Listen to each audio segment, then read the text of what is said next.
नमस्ते, अभिवादन आपका इनोसेंट इन्वेस्टर के इस नए वीडियो में दोस्तों दो मुद्दे पर बात करेंगे। पहला मुद्दा मार्केट से रिलेटेड है और दूसरा मुद्दा हमारे भविष्य से रिलेटेड है। तो पहले बात कर लेते हैं मार्केट की। देखिए, शनिवार को भी मार्केट ओपन होगी। ये मार्केट क्यों ओपन हो रही है? क्योंकि सेबी चाहती है कि जो इनके पार्टिसिपेंट्स हैं, कौन मार्केट के पार्टिसिपेंट्स हैं, वो तैयार रहें किसी भी अनहोनी के लिए। जी हाँ, डिजास्टर रिकवरी साइट पे ये सारी चीज़ें होंगी, क्योंकि हम एज अ कंट्री तैयार रहना चाहते हैं कि इन केस कोई अनहोनी हो जाती है तो क्या हमारी यहाँ जो ट्रेडिंग चल रही है हमारे यहाँ, उस पर कोई असर तो नहीं पड़ जाएगा, कोई दिक्कत तो नहीं आ जाएगी। उसके लिए हम तैयार हैं या नहीं, यानी कि वर्स्ट के सिनारियो में भी हमारी ट्रेडिंग जब चल रही हो उसमें कोई दिक्कत ना आ जाए, रुकावट ना आ जाए, इसकी क्या हम तैयारी करके बैठे हुए हैं, यही चेक करना चाहती है सेबी। और इसीलिए हो रही है इस सैटरडे को ट्रेडिंग। टाइमिंग आपके सामने लिखी है। कुछ एक बातें जो आपको ध्यान में रखनी चाहिए कि जो अपर सर्किट और लोअर सर्किट की लिमिट है वो 5% है सभी स्टॉक्स के लिए, चाहे वो एफएनओ में ही क्यों ना हो। यानी कि जो अभी तक कोई लिमिट नहीं सेट की गई है उसको यहाँ पर उस दिन के लिए सेट की गई है 5%, यानी कि उससे ज़्यादा स्टॉक ऊपर नीचे नहीं कर सकता। पहली चीज़।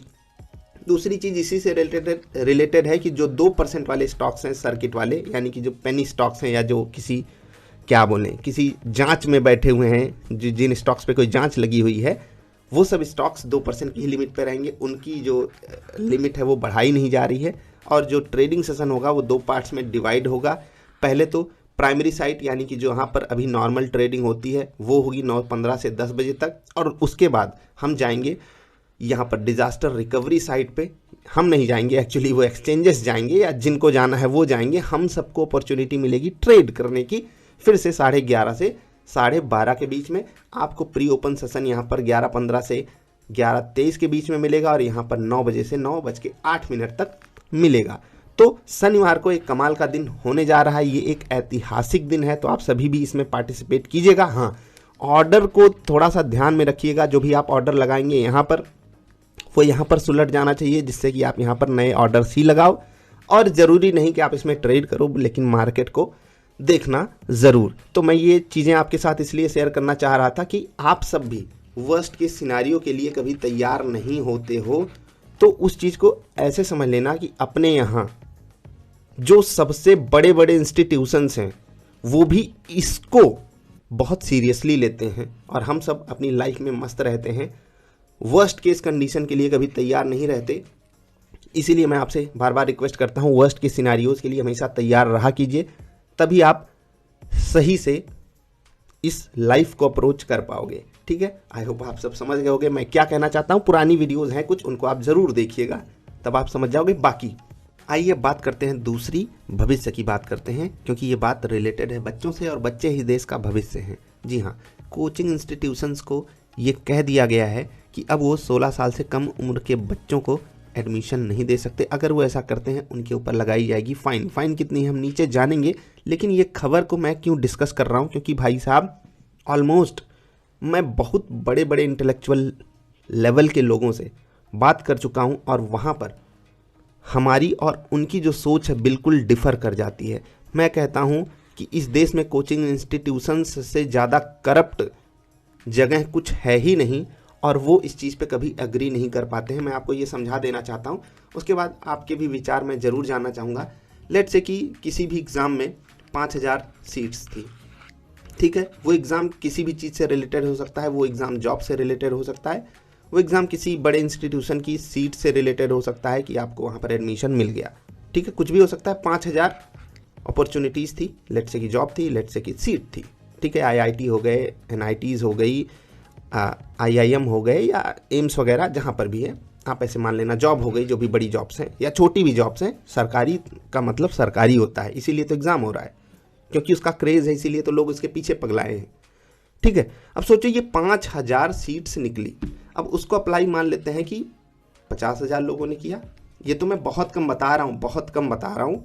5 लाख भी हो सकता है, इवन 50 लाख भी जाता है आंकड़ा। ठीक है, अब सोचो कि चाहे 5 लाख लोग अप्लाई करें, चाहे 50 लाख लोग अप्लाई करें, सीट उतनी ही है ना। एक पर्टिकुलर जगह पे, एक पर्टिकुलर सेगमेंट में उतनी ही सीट है ना। सीट तो नहीं बढ़ी किसी भी एंगल से। अब अगर सिर्फ 5,000 लोग अप्लाई करते, लेट से कि कोई क्राइटेरिया सेट कर दिया जाता जिसके पास ये स्किल होगी, ये डिग्री होगी, इतने दिन का एक्सपीरियंस होगा वही भर पाता है, तो सिर्फ 5-6 हज़ार लोग अगर करते तो उनको वो सीट मिल जाती एक एक बंदे को।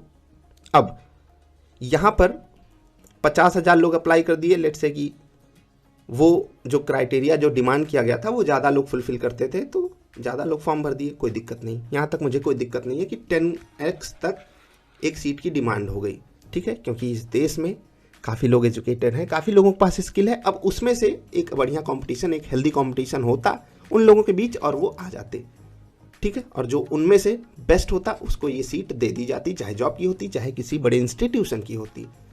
लेकिन अब आती है मोटिवेशन इंडस्ट्री, अब आते हैं वो आपके फर्जी टीचर्स, अब आते हैं वो जिनको सोशल मीडिया पे बिठा दिया जाता है उस जगह पे पहुंचने के बाद कि मैं इस जगह पे हो गया, मेरी ये जॉब हो गई, मेरा वो हो गया। अब वो बढ़ाते हैं ये सीट, ठीक है, वो 50,000 को 5 लाख बनाएंगे। और मैं सच में आपसे यकीनन बता रहा हूँ कि लेट्स से कि कोई भी एग्ज़ाम आप ले लो, कोई भी A से Z तक के एग्ज़ाम्स ले लो, उसमें मुझे अगर 5,000 सीट्स हैं तो मैं 50,000 से ज़्यादा लोगों को एलिजिबल नहीं मानता हूँ जो उसके लिए अप्लाई करें, क्योंकि सबको अपना पोटेंशियल पता होता है। हाँ, थोड़ा बहुत नीचे सब चल जाते हैं। अब ये जो 5,000 सीट्स थी, ठीक है, ये एक भी नहीं बढ़ी और जो एस्पिरेंट्स थे वो बहुत ज़्यादा बढ़ गए। अब आप लोग कहोगे कि एस्पिरेंट्स इंडिया में हैं ही इतने, तो वो तो बढ़ जाएंगे, लेकिन उनको गुमराह करके यहाँ पर लाया गया है। लेट्स से कि आप किसी भी एक ऐसे एग्ज़ाम की तैयारी कर रहे हो जहाँ पर टॉप 1% को ही लिया जाता है और आपके बचपन से लेकर अभी तक की पढ़ाई में कभी 80% से ऊपर नंबर आए नहीं, और फिर भी आपको कोचिंग इंस्टीट्यूशंस ने ये भरोसा दिला दिया, ठीक है, कि भैया हम आपका सिलेक्शन करवा सकते हैं, आप आइए, हमें पैसे दीजिए, तो आप तो खुशी हो जाओगे ना, क्योंकि आप एक एवरेज बंदे हो और आपको बहुत हाई क्लास में वो डालने की बात कर रहे हैं। लेकिन वो सिर्फ जो मैंने एवरेज पॉइंट बोला ना, वो सिर्फ पढ़ाई से रिलेटेड था। हो सकता है आप कहीं इतने बेहतरीन हो, इतना ज़्यादा एक्सेलेंस रखते हो जहाँ पर वो बंदा कभी पहुँच ही नहीं सकता जो टॉप 1% में है पढ़ाई को लेकर के, लेकिन आपने अपना वो पोटेंशियल नहीं देखा और यहीं भेड़ चाल में आप आ गए। ये सीट एक नहीं बढ़ी और मोटिवेशन के कारण और फर्जी एडवर्टीजमेंट्स के कारण जो एस्पिरेंट्स थे वो बढ़ गए। अब सोचो इससे फ़ायदा किसका हुआ? सीट तो उतनी ही है, किसी का फ़ायदा हुआ तो वो है कोचिंग इंस्टीट्यूशंस, और इसीलिए मैं कोचिंग इंस्टीट्यूशंस के सख्त खिलाफ हूँ। सरकार को ये चीज़ मेक श्योर करनी चाहिए कि हाँ, जो भी बंदा है अगर वो सच में कैपेबिलिटी रखता है वहाँ तक पहुँचने की, चाहे वो जॉब हो चाहे वो अच्छी खासी सीट हो, with due respect to every one's ability, हमें सबकी एबिलिटीज़ पे पूरी क्या करें, पूरा भरोसा है। लेकिन मैं ये नहीं कह रहा हूँ कि भैया जो पोजीशन 99% मार्क्स पाने वाला डिज़र्व करता है वो आप डिज़र्व करते हो सकता है आप उस जगह पे नहीं, कुछ और करके उससे भी बेटर पोजीशन डिज़र्व करते हो। लेट्स से कि वो 5 लाख की नौकरी पाएगा महीने की और आप कोई अच्छा खासा काम करके 10 लाख रुपए महीने कमा सकते हो, या 50,000 की वो नौकरी पाएगा तो आप आराम से 1 लाख की नौकरी पा सकते हो, काम पा सकते हो अपने खुद के दम पे, अपनी खुद की स्किल पे। लेकिन आपको उस भेड़ चाल में फंसा दिया जाता है जिसको रैट रेस बोली जाती है अंग्रेजी में, और इस पे कोई डिस्कशन नहीं कर रहा है। अब ये बात हो गई 16 साल की, इस चीज़ से मैं ठीक हूँ, खुश हूँ, कोई बात नहीं। लेकिन कोचिंग इंस्टीट्यूशंस को एक और चीज़, सरकार को परमिशन देनी ही नहीं चाहिए को किसी की भी इनरोलमेंट कर ले। उनको कहना चाहिए एक टेस्ट लीजिए जो कि सरकार की देख रेख में होगा। लेट्स से कि किसी एग्ज़ाम में 100 क्वेश्चंस आते हैं और उनकी कट ऑफ जाती है 80 क्वेश्चंस की, ठीक है, 80 क्वेश्चन बच्चे वहाँ सही बना लेते हैं, तो एडमिशन आप सिर्फ उसी को दीजिए जो 50 या 40 क्वेश्चन बना ले रहा हो। खुद से इतनी प्रैक्टिस करो तब हमको हमारी कोचिंग में आओ, तब हम आपको उतनी मेहनत करवा देंगे। कुछ एक ऐसा क्राइटेरिया होना चाहिए, क्योंकि मैंने देखा है, अपनी आंखों के सामने देखा है कि जो बच्चे कहीं और बहुत बहुत बहुत बहुत बेटर कर सकते थे, बहुत ज़्यादा बेटर कर सकते थे, उनकी 5 साल 7 साल 8 साल 10 साल कि जो गोल्डन पीरियड्स थे उनको चूस लिया इन कोचिंग इंस्टीट्यूशंस ने, और वो कहानी बहुत ख़तरनाक हो जाती है। सब कहते हैं कि लगे रहो, कैसे नहीं होगा, कैसे नहीं होगा, कैसे नहीं होगा, कैसे नहीं होगा। भाई सीट ही 5,000 है, और अगर वो टॉप 50,000 वाले नहीं निकालेंगे तो हम कहाँ से आ गए। हाँ बिल्कुल, इक्का दुक्का चक्का पक्का हो जाएंगे जो इधर से भी आज के घुस जाएंगे, और उन्हीं को हमारे आपके सामने हीरो बना करके पेश कर दिया जाता है। और उसी में जो आंकड़ा है वो 5 लाख से 15 लाख, 25 लाख, 50 लाख तक पहुंच जाता है जो लोग उसमें पार्टिसिपेट करते हैं। आई डोंट नो कि ये फैसला कितने लोगों की मदद करेगा, लेकिन जो बच्चे घुटते हैं जा कर के कोचिंग इंस्टीट्यूशंस में, इवन कम से कम 16 साल की एज तक तो उनको नहीं घुटना होगा। बाकी उसके बाद माँ बाप की अपनी समझ, और क्या ही कहें, इस देश में और कुछ किया नहीं जा सकता। होता क्या है ना, सरकार के लिए भी ये चीज़ें बहुत ज़रूरी हैं। ये एक आंकड़ा है 12th का, ये एक आंकड़ा है ग्रेजुएशन का। अब बच्चे यहाँ से जब निकलते हैं बहुत होते हैं, तो उनको बोलो ग्रेजुएशन करो, ग्रेजुएशन करो। अब सब कुछ करो लेकिन उसके साथ साथ ग्रेजुएशन ज़रूर करो, तो वो फर्जी ग्रेजुएशन करेंगे, उनका पढ़ाई में कोई इंटरेस्ट नहीं है। वो 10 लाख फूंक देंगे, 15 लाख फूंक देंगे, और वहाँ से वो सीख के कुछ नहीं निकलेंगे। बाकी नॉर्मल ग्रेजुएशन तो हर कोई कर रहा है। उसके बाद अगर वो डायरेक्ट सरकार से जॉब मांगने निकल गए, सरकार को हो जाएगी तकलीफ। तो सरकार क्या मैकेनिज़्म अपनाती है, कोचिंग इंस्टीट्यूशंस वाला, कि जाओ एडमिशन लो कोचिंग में और करो तैयारी, और लगे रहो लगे रहो लगे रहो उसी में। 12th के बाद लगे रहो कुछ और तैयारी में, उसके बाद ग्रेजुएशन कर लो तो लगे रहो कुछ और तैयारी में, जिससे कि जब आप यहाँ से निकलो तो बहुत ही डीमोटिवेट, डिमोरलाइज्ड और सेल्फ रिस्पेक्ट गंवाए हुए बंदे की तरह निकलो। और फिर आप जॉब मांगोगे भी नहीं, आपको खुद पे ही शर्म आएगी कि मैं इतने दिन तक लगा रहा, मेरा कुछ हुआ नहीं, मैं डिज़र्व भी नहीं करता हूँ, क्योंकि एनर्जी भी नहीं बचती ना उसके बाद। लेकिन अगर आप यहीं पर आ गए और एनर्जी के साथ सरकार से नौकरी मांगने लगे, धरना प्रदर्शन हो जाएगा। इसीलिए सरकार के लिए भी ये ज़रूरी है कि हमारे देश के युवाओं को ऐसे एक मकड़ जाल में फंसा करके रखे। आई डोंट नो इसका पर्टिकुलर सोल्यूशन क्या होगा। मैंने सिर्फ अपने मुद्दे की बात कही, अपने दिल की बात कही। आपसे भी उम्मीद है कि आप भी अपनी बात हमारे साथ शेयर करोगे। मुझे 2, 4, 5 कमेंट्स चाहिए जिनको मैं, जो लोग सीरियसली कमेंट करना चाहते हैं, या फिर अपनी बात आप बोल करके भी हमारे पास भेज सकते हो वॉइस रिकॉर्डिंग के तहत। वॉइस रिकॉर्डिंग के थ्रू मेल पे, मेल आपको अंत में वीडियो के दिख जाएगा, तो भेजिएगा ज़रूर। मैं सुनना चाहूँगा, पढ़ना चाहूँगा, क्योंकि आपके इस पर क्या विचार हैं जो मैं यहाँ पर बात कर रहा था।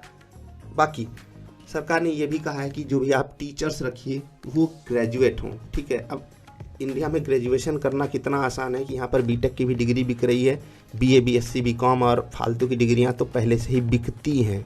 ठीक है, बिकने का मतलब आप 3 साल बाद जाओ किसी भी कॉलेज से, और ऐसे कॉलेजेस हैं इंडिया में जो भाई साहब रजिस्ट्रेशन कराओ, एग्ज़ाम देने बस चले भर जाओ, आपको पेपर तक प्रोवाइड कर देंगे, डिग्री दे देंगे। आपको नहीं पता तो ये सब चीज़ें होती हैं इंडिया में, और लोगों ने ऐसी बातें बताई भी हुई हैं।